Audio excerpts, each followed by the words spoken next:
Doctor Ricky Andrew जी, doctor Ricky Andrew जी, doctor Ricky Andrew जी, बैठिए, अभी देता हूँ.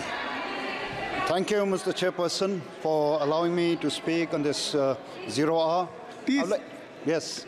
And 30 seconds. Yes, please. I would like to draw your attention to this very important issue, and that is way back in 2014, the NGT banned the mining and transportation of coal in the state of Meghalaya, which is one of the major activity of the people of our state. However, sir, the sad part is that in spite of the ban, there is this group which is known as the high-level group. They've been indulging in mining, indulging in transportation of coal. And this is very serious, sir.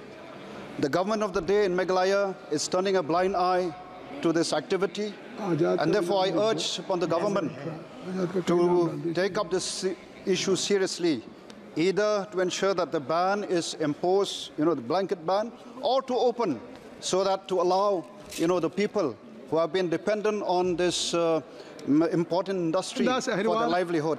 Thank you so much, sir. Sir, right now, thousands and lakhs of illegal immigrants from Rohingya refugees, they're entering the state of Northeast. We've got 2,000 kilometers which is not even covered. So we need a preventive measures to be taken seriously by the by the central government, sir. We don't have a proper security right now in our state.